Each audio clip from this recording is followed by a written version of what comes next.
আসসালামু আলাইকুম viewers, this is Sajjad.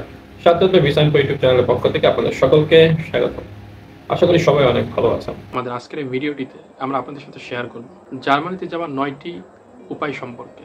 আপনারা যারা ইউরোপের একটি উন্নত কান্ট্রিতে যেতে যাচ্ছেন, সেখানে গিয়ে সেটেল হতে চাচ্ছেন, নিজের ক্যারিয়ারটাকে সেখানে বিল্ড আপ করতে যাচ্ছেন, তাদের জন্য জার্মানি একটা অনেক বড় গোল্ডেন অপরচুনিটি। তার কারণ জার্মানিতে জবের যেমন চাহিদা আছে, তেমন বেতনও অনেক হাই, অনেক বেশি। 2 লাখ, 3 লাখ, 4 লাখ টাকা পর্যন্ত বেতন আছে জার্মানিতে। আমাদের বাংলাদেশে অনেক ভাই গিয়ে ওখানে 3 লাখ, 4 লাখ টাকা বেতনের চাকরি করছেন। এই জন্য আমাদের অনেকের স্বপ্ন, যদি আমরা জার্মানিতে গিয়ে সেটেল হতে পারতাম, যদি আমরা জার্মানিতে একটি জব ভিসা নিয়ে যেতে পারতাম, যদি জার্মানিতে কোনো রকমভাবে যেতে পারতাম, তাহলে কতই না ভালো হতো। তাহলে হয়তো আমাদের জীবনটা, আমাদের লাইফটা সেটেল হয়ে যেত। এই ধরনের চিন্তাভাবনা যাদের আছে, যাদের জার্মানিতে গিয়ে সেটেল হওয়ার চিন্তা আছে, নিজের ক্যারিয়ারটাকে ওখানে বিল্ড আপ করার চিন্তাভাবনা আছে, তারা আমাদের আজকের ভিডিওটি শুরু থেকে শেষ পর্যন্ত দেখবে। আমি স্টেপ বাই স্টেপ 9টি জার্মানিতে যাওয়ার উপায় আপনাদের সাথে শেয়ার করব এবং ভিডিওর কোনো এক অংশে সবথেকে সহজ যে উপায়টি সেটিও আপনাদের সাথে শেয়ার করব।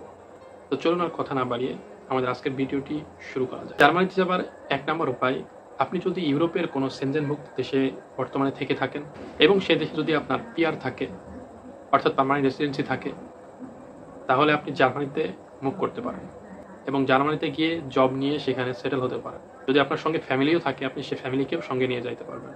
শর্ত, আপনি বর্তমানে ইউরোপের সেনজেনভুক্ত যে দেশে আছেন, সেটা হতে পারে Portugal, Poland, Italy, Denmark, Lithuania, Greece, Hungary, এই সমস্ত দেশে যারা আছেন, তারা যদি জার্মানিতে মুভ করতে চান আর বর্তমানে যে দেশে আছেন সেখানে যদি আপনার পিআর থাকে, আপনার জার্মানিতে বৈধভাবে মুভ করতে পারবেন। 2 নম্বর হলো হাউস বিল্ড আপের মাধ্যমে। হাউস বিল্ড আপ কি? ধরুন আপনার অনেক হাই স্কিল একটা এক্সপিরিয়েন্স আছে। ধরুন আপনি একজন ইঞ্জিনিয়ার। কিসের ইঞ্জিনিয়ার? মনে করেন ওয়ার্কশপের বিভিন্ন যেই সকল ইঞ্জিনিয়ারগুলো আমরা দেখে থাকি, যেমন অনেক লেদের ঘরে আমরা ইঞ্জিনিয়ার দেখে থাকি, অর্থাৎ মেকানিক্যাল যারা ইঞ্জিনিয়ার আছেন, যারা লেদের ওপরে কাজ করেন, তাদের যদি লং টার্ম কোনো কোম্পানিতে এক্সপিরিয়েন্স থেকে থাকে এবং শর্ত হিসেবে জার্মানির B1 লেভেল পর্যন্ত যদি ভাষা জানা থাকে, তাহলে আপনি বৈধভাবে জার্মানিতে মুভ করতে পারবেন। তবে ভিসা পাওয়ার আগে অবশ্যই আপনাকে জার্মানির কোনো একটি কোম্পানির কাছ থেকে জব অফার লেটার ম্যানেজ করতে হবে। সর্বপ্রথম আপনাকে বেশ কিছু কোম্পানির কাছে অ্যাপ্লাই করতে হবে। আপনি যে কাজের উপর এক্সপিরিয়েন্সিভ, সেই কাজ রিলেটেড যে সকল কোম্পানি আছে, সেই সকল কোম্পানিতে আপনাকে সর্বপ্রথম জব অ্যাপ্লিকেশন করতে হবে এবং তাদের কাছ থেকে জব অফার লেটার ম্যানেজ করার পর আপনি বৈধভাবে হাউস বিল্ড আপের মাধ্যমে জার্মানিতে যেতে পারবেন। 3 নম্বর উপায় হলো রিলেশনশিপের মাধ্যমে। আমরা মাঝে মাঝে দেখে থাকি আমেরিকার, ইউরোপের কোনো দেশ থেকে, ব্রাজিল থেকে আমাদের বাংলাদেশে অনেক পুরুষ এবং মহিলা প্রেমের টানে বাংলাদেশে চলে আসে। তারা কিভাবে আসে? এই রিলেশনশিপের মাধ্যমে আসে। কিন্তু আবার বাংলাদেশ থেকে অনেকেই পৃথিবীর অন্যান্য কান্ট্রিতে মুভ করেন এই রিলেশনশিপের মাধ্যমে। আপনি ছেলে হন অথবা মেয়ে হন, আপনার যদি কোনো রিলেশনশিপ জার্মানির কোনো এক নাগরিকের সঙ্গে থেকে থাকে, তাহলে তার কাছ থেকে স্পন্সরশিপ নিয়ে আপনি জার্মানিতে মুভ করতে পারবেন। 4 নম্বর হলো ফ্যামিলি রিইউনিয়ন ভিসা। আপনি ফ্যামিলি রিইউনিয়ন ভিসার মাধ্যমে জার্মানিতে যেতে পারবেন। ফ্যামিলি রিইউনিয়ন ভিসা কি? ধরুন জার্মানিতে কোনো এক ভাই বা কোনো এক বোন স্টুডেন্ট ভিসা অথবা যে কোনো একটা ভিসাতে জার্মানিতে গেছেন এবং সেখানে সে পার্মানেন্ট একটা জব করছেন, তার একটা হাই স্কিল স্যালারি আছে।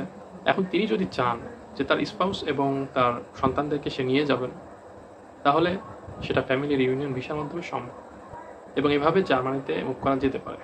5 নম্বর যে বিষয়টি আছে সেটা হলো spouse visa. Family reunion visa আর স্পাউস ভিসা প্রায় সেম। স্পাউস ভিসাটা কি? স্বামী অথবা স্ত্রীর মধ্যে যে কোনো একজন হয়তো জার্মানিতে বর্তমানে অবস্থান করছেন এবং ভালো বেতন পাচ্ছেন।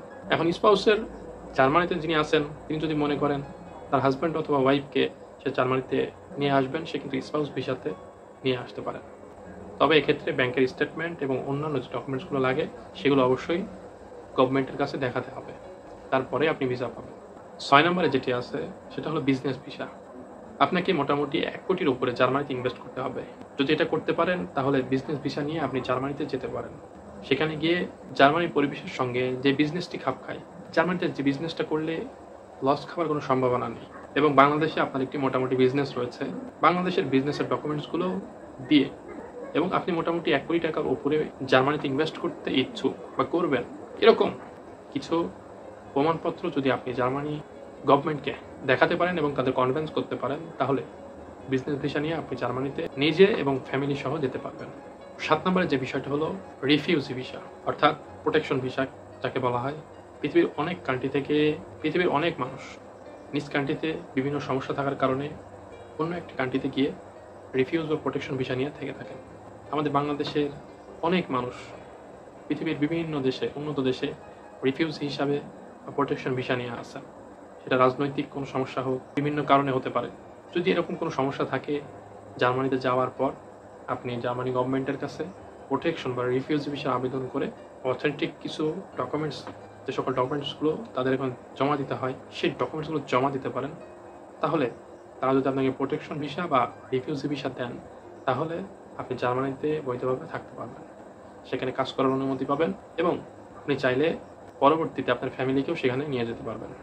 8 নম্বরে যে উপায়টি আছে সেটা হলো স্টুডেন্ট ভিসা।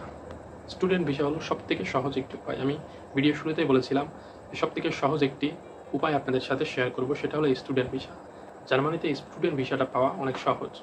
জার্মানির যে সকল ইউনিভার্সিটিগুলো আছে, মোটামুটি বাংলাদেশের অনেক স্টুডেন্ট জার্মানিতে পড়াশোনা করছেন এবং অনেক হাই স্কিল হয়ে তারা বেরোচ্ছেন, এবং বাংলাদেশের স্টুডেন্টগুলো জার্মানিতে অনেক ভালো রেপুটেশন আছে। এই জন্য বাংলাদেশ থেকে জার্মানি স্টুডেন্ট ভিসা সহজে পাওয়া যায়।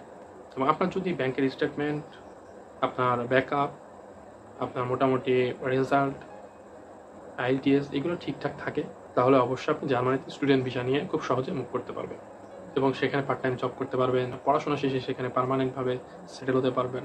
সহজ উপায়গুলোর মধ্যে স্পাউস ভিসাটা আর স্টুডেন্ট ভিসাটা, এই দুইটা ভিসা অনেক সহজ। এই দুইটা উপায়ে জার্মানিতে খুব সহজে মুভ করা যায়।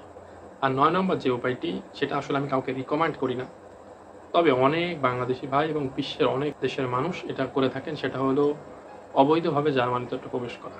তার কাটার বেড়া পার করে, নদীপথ পাড়ি দিয়ে বিভিন্ন দেশে মানুষ অবৈধভাবে প্রবেশ করছে। তো এরকমভাবে জার্মানিতে প্রবেশ করা যায়, তবে জার্মানিতে এভাবে প্রবেশ করে থাকাটা খুব খুব খুব কঠিন। এই জন্য আমি এটা রিকমেন্ড করবো না, কারণ এখানে যান চলে যাওয়ার সম্ভাবনা আছে, আপনার সম্পদ, অর্থ সব কিছু নষ্ট হওয়ার সম্ভাবনা আছে, আপনার ক্যারিয়ার, আপনার ভবিষ্যৎ সব কিছু নষ্ট হওয়ার সম্ভাবনা আছে। এই জন্য আমি কাউকে এটা রিকমেন্ড করবো না। তারপরও যেহেতু যাওয়া যায়, এই জন্য আমি উপায়গুলোর মধ্যে রাখছি। আশা করছি জার্মানিতে যাওয়ার যে 9টি উপায় আপনাদের সাথে শেয়ার করেছি, এগুলো অবশ্যই আপনাদের অনেক উপকারে আসবে। এবং যাদের জার্মানিতে মুভ করার ইচ্ছা আছে, জার্মানিতে গিয়ে সেটেল হওয়ার ইচ্ছা আছে, তারা 9টি না, লাস্টেরটা বাদ, বাকি যে 8টি বিষয় আছে, এই 8টির মধ্যে যে কোনো একটি ক্যাটাগরিতে যেটা আপনার সঙ্গে খাপ খায়, আপনি সেই ক্যাটাগরি নিয়ে জার্মানিতে মুভ করতে পারেন। এ সম্পর্কে আরও বিস্তারিত কোনো প্রশ্ন থাকলে অবশ্যই আমাদের ভিডিও কমেন্টস বক্সে অথবা আমাদের ফেসবুক পেজে নক করতে পারেন। আমাদের ফেসবুক পেজের লিঙ্ক আমি আমার ভিডিওর কমেন্টস বক্সে পিন করে দিব, আপনারা সেখান থেকে আমাদের সঙ্গে যোগাযোগ করতে পারেন। আশা করি ভিডিওটা অনেক বেশি হেল্পফুল ছিল। ভিডিওটা ভালো লাগলে অবশ্যই লাইক দিবেন, আর কোনো প্রশ্ন বা কোনো মতামত থাকলে ভিডিও কমেন্টস বক্সে জানাবেন। ঠিক আছে? এই ধরনের ইনফরমেটিভ, অথেন্টিক আরও ভিডিওগুলো বেশি বেশি পেতে আমাদের চ্যানেলটিকে অবশ্যই সাবস্ক্রাইব করে পাশে থাকা বেল আইকনটি অন করে রাখবেন। সকালে ভালো থাকবেন, সুস্থ থাকবেন। আল্লাহ হাফেজ।